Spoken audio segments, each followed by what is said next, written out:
আজ international women's day, আন্তর্জাতিক নারী দিবস।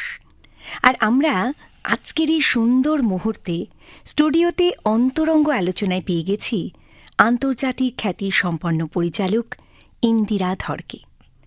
ইন্দিরা ম্যাডাম, আপনাকে স্বাগত আকাশবাণী স্টুডিওতে। ধন্যবাদ।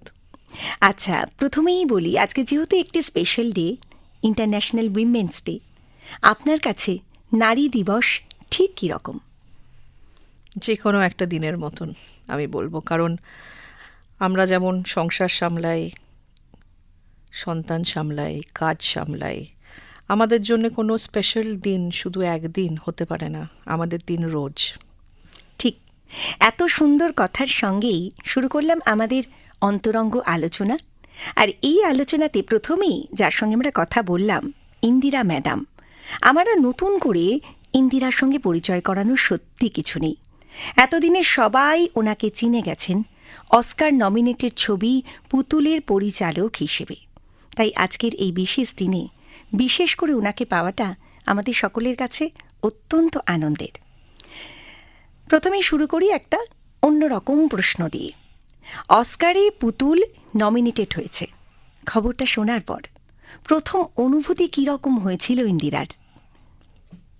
বাংলা ছবির জন্যে অনেকগুলো বাংলা ছবি বানিয়ে Satyajit Ray Oscar lifetime achievement award পেয়েছিলেন, কিন্তু ওনার পরে বাংলার থেকে বা বাংলা ছবির জন্য কেউ অস্কারের মঞ্চে পৌঁছাতে পারেনি। আমার কাছে সবথেকে বড় পাওনা হচ্ছে যে আমি বাংলা রিজনকে অ্যাজ এ রিজন আর ইন্ডিয়ান একটা ল্যাঙ্গুয়েজকে গ্লোবাল প্ল্যাটফর্মে তুলে ধরতে পেরেছি। অস্কারের মঞ্চে পুতুল প্রথম বাংলা ছবি যেটি অফিশিয়াল সিলেকশন পেয়েছে। আমার খবরটি শুনে তখন বিশ্বাসই হয়নি। আমি ভাবলাম যে সত্যি কি এমন, যখন নিউজ মিডিয়ার লোকজন সবাই ফোন করছে, কংগ্রাচুলেট করছে। অস্কারের ওয়েবসাইটের লিঙ্ক যখন আমি দেখলাম খুলে, তখন নিজেকে পিঞ্চ করছিলাম বারবার যে এটা কি সত্যি। তারপর দেখলাম এটা সত্যি। প্রথম দুটো ক্যাটাগরি, একটা গানের জন্যে আর একটা বেস্ট ব্যাকগ্রাউন্ড স্কোরের জন্যে সায়ন গাঙ্গুলি অফিশিয়াল সিলেকশন পেলেন। তারপর যেটা এলো সেটা আনএক্সপেক্টেড ছিল। পুতুল কম্পিট করছে বেস্ট পিকচার ক্যাটাগরিতে। সেখানে ইতিহাস হয়ে গেল, পুতুল হিস্ট্রির একটা পার্ট হয়ে গেল। আর পুতুল যখন বানিয়েছি আমি, চিত্রা, তখন কিছু জানতাম না যে ছবিটা কানে মার্শে ডু ফিল্মের আন্ডারে পালাইজিতে থিয়েটারে ওখানে স্ক্রিনিং হবে। একটা ছোট্ট রেড কার্পেটও ছিল, খুব সুন্দর। তারপরে অস্কারেও অফিশিয়াল সিলেকশন পাবে। আর ইফিতে ক্লোজিং ডেতে একটাই বাংলা ছবি হয়েছে দেখানো 2025 সালে, সেটা পুতুল। তো সব নিয়ে পুতুলের এতগুলো পাওনা, আমি তো বলবো শুধু অস্কার না, বাকি যে দুটো আছে, যেটা কান আর ইফি, স্পেশালি ইফি নিয়ে বলতে চাই, আমাদের দেশের তো ইনফরমেশন ব্রডকাস্টিং মিনিস্ট্রি খুব সুন্দর করে ইফি অর্গানাইজ করে, খুবই অর্গানাইজডভাবে। আর সেখানেও স্বীকৃতি পেল ছবিটা। আমি ভীষণ খুশি। খুশিটা প্রথম শেয়ার করতে ইচ্ছে হলো কার সঙ্গে? আমার ছেলের সাথে। আচ্ছা, আমার ছেলের সাথে। কারণ আমি যখন পুতুল বানাতে শুরু করেছিলাম, শুধু তো শুটিং নয়, শুটিংয়ের অনেক আগে প্রচুর রিসার্চ করতে হয় এমন একটা ছবি বানাতে গেলে। টাকা তো খুবই কম ছিল যখন শুরু করলাম ছবিটি। আর শুধু টাকার স্ট্রাগল নয়, স্ট্রাগল ছিল হচ্ছে অনেকগুলো মানুষকে কনভিন্স করা যে আমার সাথে এমন একটা ছবিতে প্লিজ যোগ দাও, আমি এমন একটা ছবি বানাতে চাই। আমি প্রথমেই থ্যাংক ইউ বলতে চাইবো অর্ঘ্য কমল মিত্রকে, আমার ছবির এডিটর। আমি স্যারের থেকে অনেক কিছু শিখেছি অবশ্যই। আমার পরের হিন্দি ছবিটা, আমার হিন্দি ছবির ডেবিউ ওটা। আমি শুনেছিলাম পারিশ্রমিকও উনি বোধহয় নেন না, অর্ঘ্যদা পুতুলের জন্যে কোনো কিছু ফি চার্জ করেননি। আর ওনাকে আমি বলেছিলাম, স্যার ছবিটা আপনি প্লিজ হেল্প করুন, স্যার ছবিটা ভালো হবে, আমি চাই আপনি এডিট করুন। আর আমাদের মিডিয়াতে লোকেরা তো অবশ্যই প্রফেশনাল, সেটা খুব ভাবার দরকার, but at the same time শুধু মিডিয়াতে কেন, পুরো পৃথিবীতেই সবাই আগে নিজেরটা ভাবে, এটা পুরো পৃথিবীর নিয়ম। কিন্তু অর্ঘ্যদা সেটা করেননি। আর আমি আমার ছেলের পরে আমি স্যারকে জানাই। আর সায়ন শুধু অর্ঘ্যদা একা না, এটা কেউ জানে না যে ইতি মা গানটা যেটা অস্কারে সিলেক্টেড হলো, পুরো ক্রেডিটটাই সায়নের। কারণ সায়ন কিন্তু গানের অনেক এক্সপেন্স নিজে বেয়ার করেছে। আচ্ছা। আর একটা ওই মাপের গান, এতগুলো artist, child artist, chorus, orchestra, সায়নেরও প্রচণ্ড কন্ট্রিবিউশন আছে। ও কিন্তু কোনো ফি চার্জ করেনি ছবিটার জন্য। তো সবাই কাজটার কথাই ভেবেছে। সবাই কাজটার কথা ভেবেছে, কিন্তু এমন অনেক মানুষ ছিল চিত্রা, যারা হয়তো সঙ্গে হাঁটবে বলে এসেছিলেন, কিন্তু আমার থেকে অনেক বেশি অ্যাটেনশন, মিডিয়া হাইপ সব এক্সপেক্ট করেছিলেন যে এখান থেকে তারা সেটাই পাবেন। আমি চলার জার্নিতে দেখলাম যে একটা একটা করে যাদের পুতুলের দরকার নেই তারা পুতুলকে সরিয়ে দিল। আচ্ছা। প্রত্যেকটি ছবির একটি নিজের প্রাণ থাকে, একদম। কারণ ফর্ম অফ আর্ট মা সরস্বতী। আমরা কেউ না, আমরা একটা মিডিয়া ওই ছবিটাকে বানানোর জন্য, আমি এটাই ভাবি। ঠিক। আচ্ছা, এই অনুভূতিটা একেবারে অন্যরকম। আর যে ছোট ছোট স্ট্রাগেল এখনই শুনলাম শুরুতে, সেগুলো আবার পরে শুনবো। স্ট্রাগেল তো নিশ্চয়ই আছে। একটা বড় কাজের যদি আমরা ছবি দেখি, অবশ্যই সেই বড় কাজের পিছনে কিন্তু অনেকগুলো অধ্যায় থাকে, সেগুলো জানবো তো নিশ্চয়ই। যদিও আজকে খুব কম সময়, তবু এর মধ্যে যতটা পারবো জানবো। আর আজকে এই মুহূর্তে যেটা প্রথম দিকেই জানতে ইচ্ছে করছে, সেটা হলো আকাশবাণীর আমাদের মহিলা মহলের স্টুডিওতে আপনি প্রথম। এখানকার অনুভূতিটা ঠিক এই মুহূর্তে কেমন? আমি সব কাজ ছেড়ে এসেছি আজকে। কারণ দেখো, আকাশবাণী আমাদের কাছে খুব প্রেস্টিজিয়াস, প্রচণ্ড প্রেস্টিজিয়াস। তুমি জানো, অনেকেই জানে যে আমি পৃথিবীর, বিকজ অফ অস্কার, পৃথিবীর এমন কোনো মিডিয়া হাউস নেই যারা আমার ইন্টারভিউ নেয়নি, নিশ্চয়ই। কি ইন্ডিয়াতে কি বিদেশে। আকাশবাণী স্পেশালি তোমার থেকে এই কলটা পেয়ে আমি একদম ওভার এক্সাইটেড ছিলাম। আজকের পুরো দিনটা ফ্রি, যাতে আমি এসেই I can feel what I am doing, I can enjoy every moment. আর হেরিটেজ তো সব থেকে বড় কথা আমাদের ইনফরমেশন ব্রডকাস্টিং মিনিস্ট্রির, আমাদের দেশে, তো এটা একটা সম্মান। ঠিক। আমরাও সত্যি খুব খুশি হয়েছি আপনাকে পেয়ে। আমাদের মনে হয় যেন আরও একটু আগে পেলে ভালো হতো। হয়তো সময়টা এটাই ছিল, টাইম অ্যান্ড স্পেস। আপনার ছবিতে যেমন থাকে, আমাদেরও একটা ব্যাপার থাকে নিশ্চয়ই। আচ্ছা, আমার শোনা যে আপনি কর্পোরেট হাউসে ছিলেন কাজের জন্য।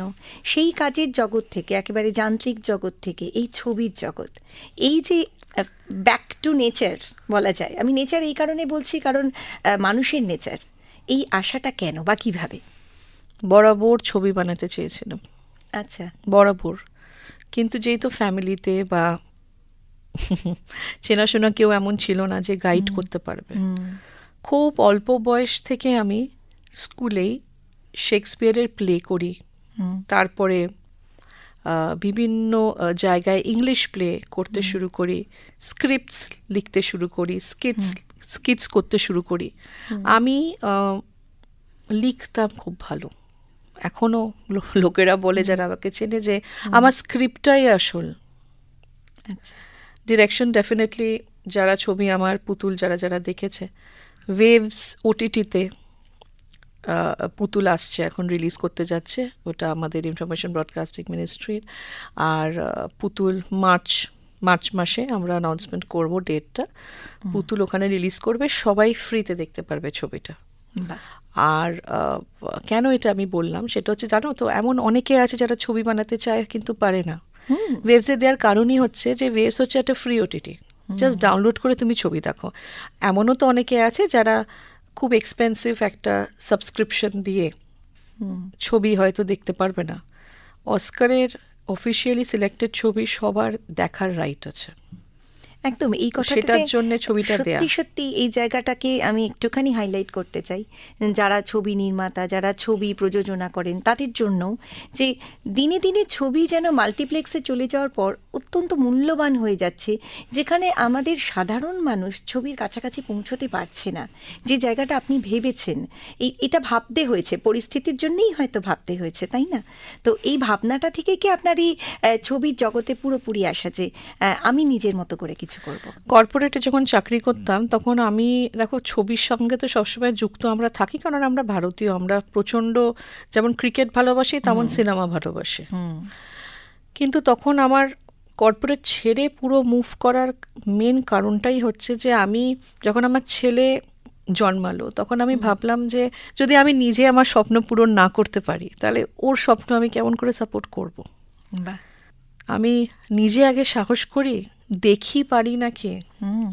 সিনেভয়েজ বম্বে থেকে আমি অবশ্যই ফিল্ম মেকিং নিয়ে একটা ক্র্যাশ কোর্স করি, কোনো বড় কোনো ইনস্টিটিউট। সেটা কি কর্পোরেটে জব করতে ওটা করতেই কর্পোরেটে করা? জব করতে করতে আমি একসময় অবশ্যই বম্বেতে সেটেল ছিলাম, ওখানে থাকতাম। সেটাও তো খুব কঠিন, মানে এই কাজের চাপ সঙ্গে এই ছিল, ভালো যদিও লাগাটা। ক্র্যাশ কোর্স ছিল তাও, প্লাস ওখানে পৃথিবী থিয়েটার আছে, গিয়ে থিয়েটার দেখা বা আচ্ছা। তার সঙ্গে যুক্ত হওয়া। কিন্তু আমি এমন একটা বাংলা ছবি ক্রিয়েট করতে চেয়েছিলাম যেটা আগে বেঙ্গল দেখেনি, হুম। যেটা আগে ইন্ডিয়া দেখেনি, যেটা আগে পৃথিবী দেখেনি। ফেস্টিভ্যাল ছবি বানাবো বা বাণিজ্যিক ছবি বানাবো এটা আমার মাথায় ছিল না। আমার মাথায় ছিল ছবিটার সাথে ফুল অনেস্টি, যাতে ছবিটা বাঙালিরা বোঝে, যাতে ছবিটা বিদেশে সবাই বোঝে, পৃথিবীতে সবাই বোঝে। ইফিতে যখন ছবিটা স্ক্রিনিং হলো লাস্ট ডেতে, ক্লোজিং ডেতে, ফরেনার্সরা কান্নাকাটি করছিল ছবিটা দেখে। আচ্ছা। আমাকে এসে গলায় জড়ালো, আমাকে এসে আদর করলো। ছবিটা যতক্ষণ মানুষ না দেখবে বুঝবে না যে আমি কি বানিয়েছি। পুতুল হচ্ছে আমার জীবনের আজ অবধি, আমি ভারতবর্ষে থাকি, আমি ওয়েস্ট বেঙ্গলে মানুষ হয়েছি, বড় হয়েছি। আমি আমার সেন্সিবলি আমি এটা বলতে চাই যে আমি খুব কনসার্নড স্ট্রিট চিলড্রেনদের নিয়ে। সমস্যা প্রচুর আছে, কিন্তু আমার মনে হয় যে ওদের জন্য অবশ্যই কিছু করা উচিত, আন্ডার প্রিভিলেজড যারা স্ট্রিট চাইল্ড তাদের জন্যে। আর আমি চেষ্টা করেছি তাদেরকে নিয়ে সেলিব্রেশন করতে। বেশ। পুতুল হচ্ছে তাদের রাইটের ছবি, এখানে কিন্তু তাদেরকে নিয়ে কোনো মালাইন বা কোনো নেগেটিভিটি কিছু করা নেই ছবিতে। তারা তাদের লাইফে কিন্তু হ্যাপি, তাদের লাইফে কিন্তু কন্টেন্ট, তাদেরও একটা সে আছে। বেশ। আচ্ছা, পুতুলি কি প্রথম আপনার পূর্ণ দৈর্ঘ্যের ছবি? একদম। আচ্ছা, এর আগে ছবি করেছি? শর্ট ফিল্মস, আচ্ছা। ছোট ছোট ছোট ছোট ছবি। পুতুল আমার প্রথম ফিচার ফিল্ম। সেগুলো সবই বাংলায় করেছিলেন? না, পুতুল আমার ডেবিউ ফিচার ফিল্ম। আগের প্রত্যেকটা শর্ট ফিল্ম ছোট ছোট সময়, কোনোটা 10 মিনিট, কোনোটা 17 মিনিট, কোনোটা 15 মিনিট, কোনোটা আন্ডার 10, প্রত্যেকটা হিন্দিতে।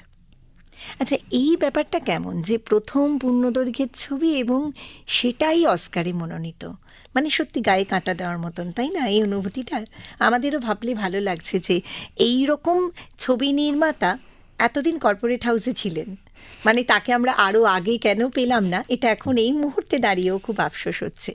আচ্ছা, এই যে পথ শিশুদের কথা বলছিলেন, মানে এত কিছু বিষয় রয়েছে, সব বিষয়ের মধ্যে থেকে পথ শিশুদের নিয়ে কাজ করার চিন্তাটা কিভাবে এলো? ছোটবেলায় যখন বাবা মায়ের সাথে বেরোতাম, গাড়ির কাছে আমি দেখতাম যে বাচ্চারা এসে ডাকছে। তখন আমি বলতাম যে বাবা এমন কেন করছে, এমনভাবে কেন ডাকছে, কি চাইছে? হাত পাততো, যেমন এখনো পাতে। ও বাবা দেখতাম যে কিছু দিলেন। অনেক সময় যদি কোনো মিষ্টির বক্স আমাদের সাথে আছে সেখান থেকে বার করে দিলেন, বা চকলেট থাকলে যেটা আমার হাতে আছে অনেক সময় সেটা নিয়ে দিয়ে দিয়েছে, খুব একটা টাকা দিতেন না হাতে। তো আমি তখন বলতাম বাবা এটা তুমি কেন দিলে, আর ও কেন চাইছে? বাবা বলছে কারণ তুমি প্রিভিলেজড, ও প্রিভিলেজড নয়। সেটা আমার একটা মনে, আমার একটা, it started hitting me very hard that they don't have a life which I have. ওদের ওই জীবনটা নিয়ে যেটা আমার আছে। তো যখন আমি বড় হলাম আস্তে আস্তে অবশ্যই, তখন বুঝলাম যে দ্য রিয়ালিটি অফ লাইফ কি ওদের। আর প্রচুর শর্ট ফিল্মস বানিয়ে তো একটা ফিচার ফিল্ম বানিয়েছি। আমার ভেতরে না ওই আর্জটা ছিল না যে ফিচার ফিল্ম আমাকে যে কোনোভাবে বানিয়ে নিতে হবে। আমি চেষ্টা আগেও করেছি ছবি বানানোর, কিন্তু আমি দেখলাম যে ম্যাক্সিমাম প্রডিউসার্সরা নতুন ফিল্ম মেকার যারা আসে, হয়তো ম্যাক্সিমাম ক্ষেত্রে, নট ইন এভরি স্ফিয়ার, হয়তো ফিল্ম যারা নতুন বানাচ্ছে ফার্স্ট টাইম, তাদের ওই অড্যাসিটিতে থাকে না। So I wanted to make a film যেটাতে আমার নিজের সে থাকবে, তা না হলে ওটা কার্ভড হয়ে যায়। So nonetheless that is what.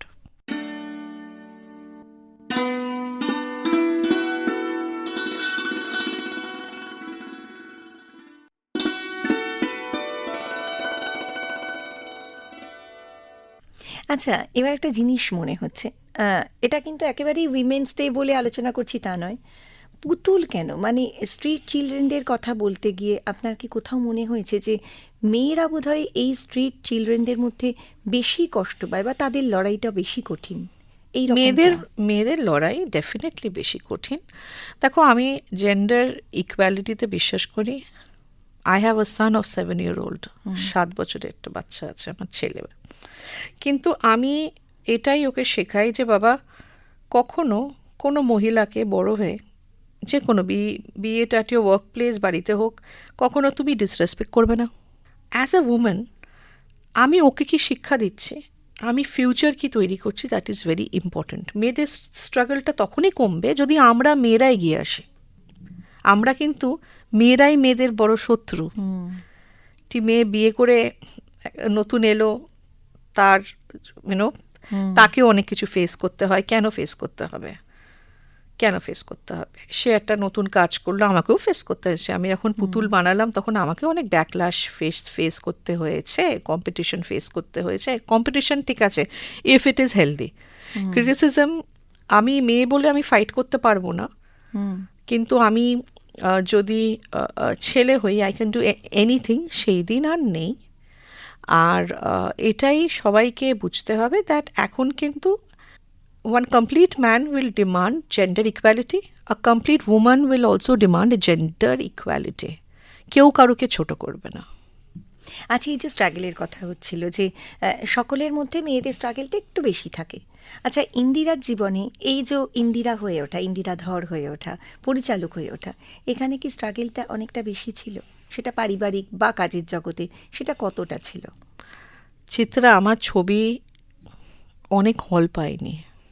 আমাকে একটা হল থেকে আর একটা হল, একটা থিয়েটার থেকে আর একটা থিয়েটার, একটা মাল্টিপ্লেক্স থেকে আর একটা মাল্টিপ্লেক্স। হল, থিয়েটার, মাল্টিপ্লেক্স কেন বললাম? কারণ মাল্টিপ্লেক্স আমাদের শহরে আছে, শহরের বাইরে ছোট ছোট মফস্বলে হলস আছে, আর কিছু থিয়েটার্স আছে।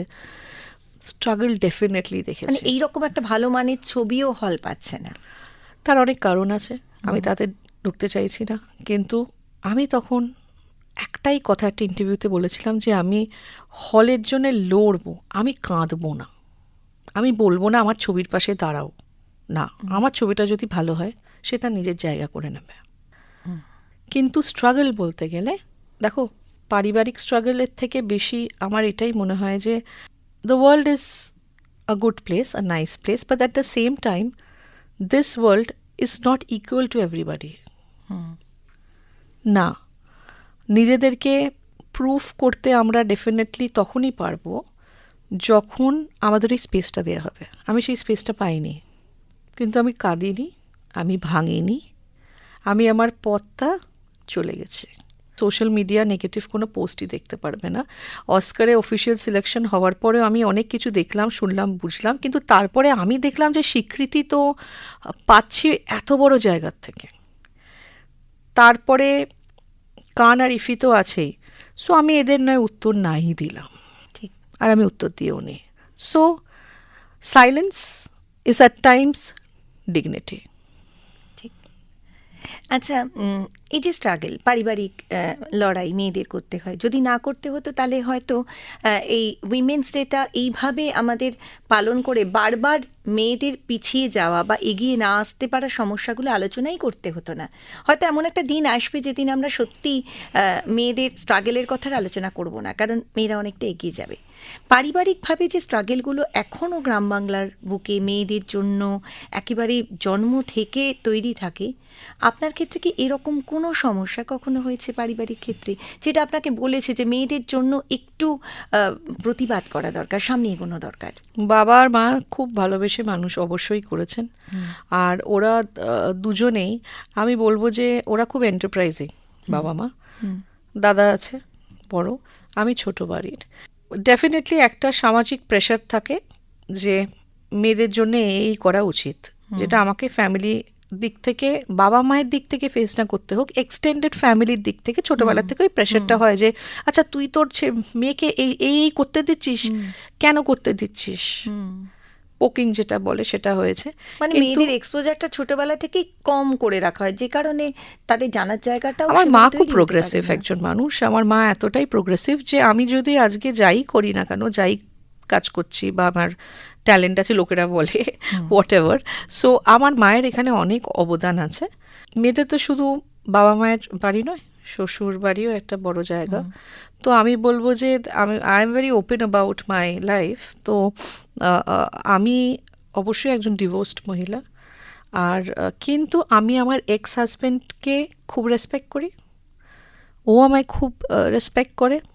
ছোট বাচ্চা আছে আমাদের, আর ও আসে ভিজিটিং করতে, আমাদের কোনো সমস্যা নেই নিজেদের মধ্যে। কিন্তু আমার এটা মনে হয়েছে যে যদি কিছু কিছু মানুষ, যেটা আমি আমার ক্ষেত্রে স্ট্রাগল করেছি, তার মেয়ের মতন নিজের ছেলের বউকে লিবার্টি দেয়, তাহলে কিন্তু অনেক সংসার ভাঙবে না। সো এটাই বলতে চাই যে ঘরের স্ট্রাগল না, ওটা একটা কম্পিটিশন। যখন একটা মেয়ে সাকসেসফুল হয় তাকে কম্পিটিশন ভাবে দেখা হয়, তার ভেতরের ট্যালেন্টটাকে অ্যাপ্রিসিয়েট করার আগে কোথাও একটা বাঁধে লোকেদের, সেটা ফেস করতে হয়েছে আমাকে বিয়ের পরে। আচ্ছা, আমরা তো লড়াইয়ের কথা শুনলাম, স্ট্রাগলের কথাও শুনলাম, এবার একটু ছবিতে ফিরি। বারবারই পুতুলে ফিরছি, পুতুলের ছবিগুলো তো আমাদের চোখের সামনে ভাসছে, প্রতিটা ছবির অংশ। পুতুলে কিন্তু তেমন কোনো স্টারডাম নেই, আপনি কোনো সেভাবে প্রমোশনও চাননি বা করেননি, তবুও এত খ্যাতি কিভাবে এলো? কি কি বিষয় এতে বেশি করে কাজ করেছে বলে আপনার ধারণা? খুব সাধারণ ছবি। পুতুলের প্লাস পয়েন্ট বলতে গেলে হচ্ছে যে কোনো মানুষ ছবিটা ইজিলি বুঝতে পারবে, কোনো কমপ্লিকেশনস নেই, এমন কোনো ডায়লগ নেই যেটা বুঝতে অসুবিধা হবে। Nothing is punt in the film. Punt বলে না শেক্সপিয়ারের একটা ল্যাঙ্গুয়েজে, যে ডাবল মিনিং করা, তেমন কিছু না। খুব সিম্পল সাদামাটা ছবি, যেটা আমার জন্য ওয়ার্ক করেছে। অ্যান্ড সোসাইটি নিজের পিকচার একটা, সেটাই লোকেদের ভালো লেগেছে। That is the only USP of the film. লোকেরা বলে নিজের সুখ্যাতি নিজে করবো না, ডিরেকশন খুব ভালো, স্টোরি টেলিংটা লোকেদের অস্কারের। আর সবাই যারা ছবি বানান তারা তো লোকেদের মানে রিফ্লেকশনটাই পান, এটাই স্বাভাবিক। আর আমার জন্য না, এই যে লোকেরা আমাকে বলে that I am a very good director আর very good story teller, script খুব ভালো লিখি, তো এটাই আমার কাছে পাওনা। পুতুলের তো এটাই একটা মানে বিশাল প্লাস পয়েন্ট। অফকোর্স তারপরে মিউজিক আছে, এডিটিং আছে। অনেক সময় আমি এটা বলতে চাই, অনেক সময় খুব ভালো গান একটা ছবির দেখি, খুব ভালো এডিটিং দেখি, অনেক সময় ডিরেকশনটা উইক হয়ে যায়। অনেক সময় খুব ভালো ডিরেকশন দেখি, হয়তো গানটা উইক হয়ে গেল। পুতুল এমন না, পুতুল কিন্তু প্রত্যেকটা ডিপার্টমেন্ট ভালো না হলে অস্কারে বেস্ট পিকচারে অফিসিয়াল সিলেকশনটা পেত না। বেস্ট পিকচার মানে কম্প্যাক্ট, সব ভালো, একদম মানে এটাই রাইট ওয়ার্ড, কম্প্যাক্ট। আচ্ছা, এবার একটু ছবির জগতে একটু প্রশ্ন রাখি, যে একটা ভালো ছবি বনাম একটা এমন ছবি যা ইন্ডাস্ট্রিকে হয়তো টাকা জোগাতে পারে কিন্তু সেই অর্থে ভালো নয়। এবার আপনার কাছে যেটা প্রশ্ন সেটা হচ্ছে, কোনটা বেশি দরকার এখন বাংলা ছবির ইন্ডাস্ট্রির? ও বাবা, এ তো অনেক ভারী প্রশ্ন করে ফেলেছো আমাকে। বাংলা ছবি ভালো তৈরি হয়, অঞ্জন দত্তর ছবি খুব ভালো লাগে আমার, অপর্ণা সেনের অবশ্যই, আরও অনেক অনেক ট্যালেন্টেড ডিরেক্টরসরা আছে। আমার মনে হয় যে মাসি ছবি যেমন ব্যবসার জন্য অবশ্যই দরকার, অ্যাট দ্য সেম টাইম আমরা তো দেখো একটা একটা লিগেসি ক্যারি করছি, সত্যজিৎ রায়ের একটা লিগেসি ক্যারি করছি আমরা, অবশ্যই মৃণাল সেন, ঋত্বিক ঘটক এদের। তো একটু সেন্সিবল ফিল্মস যেগুলো ভাইডলি অ্যাপ্রিসিয়েটেড হবে ওয়ার্ল্ড ওয়াইড মানে বা ইন্টারন্যাশনাল ন্যাশনালি, যদি সেটা ভেবে কিছু ছবি বানানো হয় আমি খুব খুশি হব। মানে দুটোই চলুক এত বছর পর একটা পুতুল তৈরি হয়েছে, সেটা একজন এমন ডিরেক্টর বানালো, সে আগে ফিচার ফিল্ম বানায়নি বা খুব একটা লিঙ্কডও নয় উইথ ফিল্মস। সো আমার মনে হয় আমরা খুব ভালো অডিয়েন্স। ইন্ডিয়াতে কোনো ফিল্ম স্কুল লাগে না খুব একটা, কারণ আমরা সারাক্ষণ ছবির ওপরেই থাকি, ছবি দেখি, এন্টারটেনমেন্টের ওপরেই থাকি। আর আগে তো এত মোবাইল এত কিছু ছিল না, শুধু তো ভালো ভালো ছবি দেখা, থিয়েটার দেখা, এই ছিল। সো হ্যাঁ, সেন্সিবল কন্টেন্ট তৈরি হলে আমি খুব খুশি হব। বাহ, সামনে কি ছবি অপেক্ষা করছে ইন্দিরার? আমার প্রথম হিন্দি ছবি আসছে, একটা আর্মি বায়োপিক, খুব বড় দায়িত্ব আমার। শুক্লা বন্দ্যোপাধ্যায়ের বায়োপিক, আর দিব্যা দত্তা আছেন, নীরজ কবি আছেন। আর বলবো যে আমি খুব গ্রেটফুল টু গড যে এই ছবিটা আমি বানাতে পেরেছি, হিন্দি ছবি একটা। আর এটি রিলিজ আছে end of this year. So this is my next film. বাহ, আমরা অপেক্ষা করছি আরও কিছু ভালো ছবি, যদিও সব হয়তো বাংলায় নয়, কিন্তু সব ভাষাই তো আমাদের পরিপূর্ণতা নেই। বাংলা শুধু ছবি বাংলা অবশ্যই নয়। একদিন না একদিন হয়তো বানাবো, কিন্তু রিসেন্ট টাইমসে আমার এখন কোনো বাংলা ছবি নেই।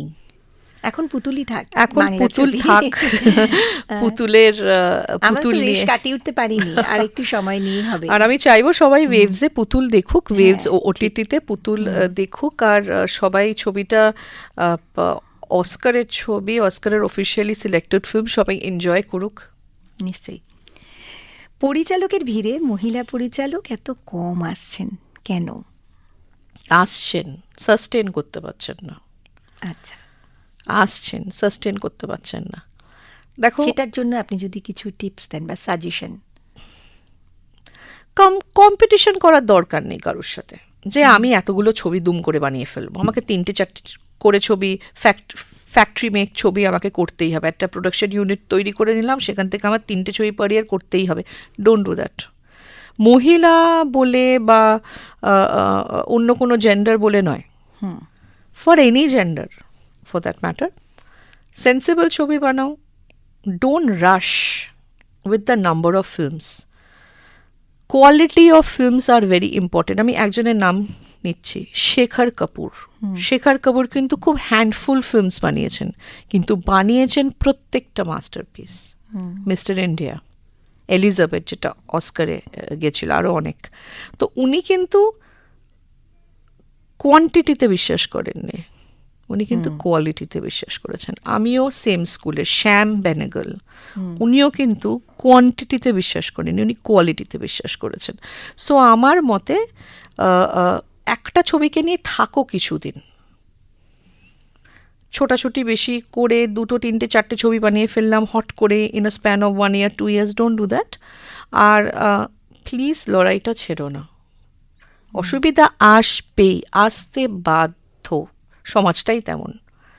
কিন্তু তোমাকে যতই ছোট করা হোক, ইনসাল্ট করা হোক, বলুক তুমি পারবে না, করে দেখিয়ে দাও, তুমি তোমার ওয়েতে দেখিয়ে দাও। আসলে অসুবিধা যে কোনো পেশাতেই থাকে, তাই না? যে কোনো পেশাতে থাকে, যে কোনো পেশাতে থাকে, শুধু মিডিয়া বলে বা ফিল্ম মেকার্সদের জন্য নয়, যে কোনো পেশায় অসুবিধা হতে পারে। তুমি তোমার মতন কাজটা করে যাও, দ্যাটস ইট। কর্ম করো, আর পেছনে ঘুরে তাকাতে হবে না। কান আর চোখটা যদি পারো কিছু কিছু জায়গায় বন্ধ করে রাখো, যাতে তুমি রিয়্যাক্ট না করো। বেশ, আগামী তরুণ প্রজন্ম, মেয়েদের কথাই আমরা বলি বলে আবার মেয়েদের কথাই বলছি, যারা ভাবছে ছবি বানাবে কিন্তু কিভাবে বানাবে, বা আমি বানাতে গেলে কি আমাকে অন্যরা একটু অন্য চোখে দেখবে, সেই জায়গা থেকে আমার মনে হয় আপনার এই পরামর্শগুলো অনেক কাজে লাগবে। অন্য চোখে দেখার একটা ছোট্ট একটা কথা বলি, হ্যাঁ, তুমি যদি কিছু না করো তাহলেও তোমাকে অন্য চোখে দেখতে পারে। সো কে কি বললো, কি ভাবলো, পাশের বাড়ি কাকিমার, কথা বা পাড়ার কোন বাপি বাপ্পা কি ভাবছে সেটা নিয়ে তুমি নাই বা ভাবলে, তুমি তোমার জগতে থাকো, তোমার নিজের ফ্যামিলিকে নিয়ে থাকো বা তোমার বন্ধু বান্ধব বা যারা তোমাকে ভালোবাসে তাদের নিয়ে থাকো, that's it, this is your life. আচ্ছা, এবারে 2026-এর আন্তর্জাতিক নারী দিবসের যে বিশেষ থিম গিভ অ্যান্ড গেন, এই বিষয়ে আপনার মতামত কি? Give happiness, give smile, do very good deeds, খুব ভালো ভালো কর্ম করো, হ্যাপিনেস ছড়াও, পজিটিভিটি ছড়াও, আর তাতে তুমি গেন কি করবে? পিস। পিস। যেখানে তোমার মনে হয় সেটা যাই হোক না কেন যে তোমার রেসপেক্ট নেই, আই রিপিট, সেটা যাই হোক না কেন, যেখানে তোমার রেসপেক্ট নেই বা তোমার শান্তিটা কেড়ে নিচ্ছে, ছেড়ে দাও, যেতে দাও। সেটা একটা ম্যাটেরিয়াল হোক বা একটা মানুষ হোক, তুমি তাতে শান্তি পাবে। অসাধারণ কতগুলো কথা শুনলাম, আরও অনেক কথা শুনতে ইচ্ছে করছে। ছেলের কথা, তার থেকে কিভাবে আপনি উৎসাহিত হয়েছেন আরও অনেক কাজে, ভবিষ্যতেও নিশ্চয়ই হবেন, তো আরও অনেক কথা জানার আছে, কিন্তু ছেলেকে নিয়ে সময়টা খুব কম, আমি একটাই জাস্ট লাইন, একটা লাইন জাস্ট বলবো কারণ সময়টা খুবই কম। ছেলে যদি জীবনে না থাকতো জীবনটা এত সুন্দর হতো না। ওর থেকে আমি রোজ শিখি, এভরি ডে। আর অল্প বয়সে, খুব অল্প বয়সে মা হয়নি, আবার 30-31 বছর বয়স ছিল যখন আমি মা হয়েছি। আর জানো তো যে অনেকে বলে না যে তুমি ছেলেকে ভালো করে মানুষ করো, আমার ছেলে, আমার মাঝে মাঝে মনে হয় আমার ছেলে আমাকে মানুষ করছে।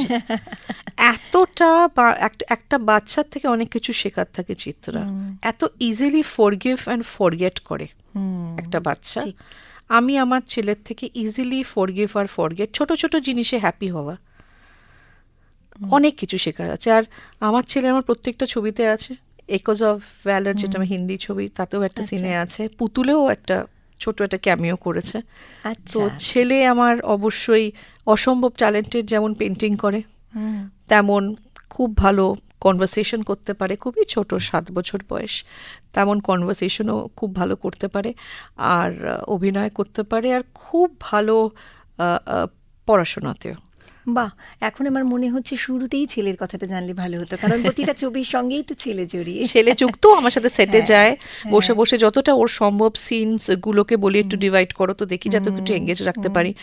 ও দিব্যা দত্তাকে অ্যাকশন কাট বলে ডিরেকশন দিয়েছে আরো 1.5 বছর আগে, যখন ওর 5.5 বছর বয়স, তো সেটাই মানুষ হচ্ছে। বাহ, খুব সুন্দর। শেষটা আরো ভালো লাগলো, ছেলের গল্প দিয়ে শেষ হলো। আমাদের শেষ নয়, আমাদের শুরুর পথ, তাই তো? আমরা সবাই সামনে এগোতে পছন্দ করি। আর আজকে এই যে একটা স্পেশাল ডে, এই স্পেশাল ডেতে বেশ কিছু সুন্দর সুন্দর কথা, সুন্দর সময় কাটলো। অনেক ধন্যবাদ ইন্দিরা ধরকে। আর একেবারে যেতে যেতে শুধু একটা কথা বলতে চাইবো, যেটা আমাদের প্রায় প্রতিটি অনুষ্ঠানেই থাকে। আমাদের গ্রামগঞ্জের মেয়েরাও তো আমাদের অনুষ্ঠান শোনেন, শহরের মেয়েরাও শোনেন। সব মেয়েদের উদ্দেশ্যে আজকে স্টুডিওতে এসে আপনার শুধু শেষ বক্তব্যটি রেখে যান। এগিয়ে যাও, তুমি তোমার বেস্ট। আয়নায় যাকে দেখো তাকে এই পৃথিবীতে সব থেকে বেশি রেসপেক্ট করবে, সেটা নিজেকে। অসাধারণ। অনেক ধন্যবাদ ইন্দিরা ধরকে এত সুন্দর করে আমাদের সঙ্গে তার জীবনের নানান অধ্যায়গুলো আলোচনা করার জন্য, আর আমাদের এই সুন্দর মুহূর্ত উপহার দেওয়ার জন্য অনেক ধন্যবাদ। ধন্যবাদ।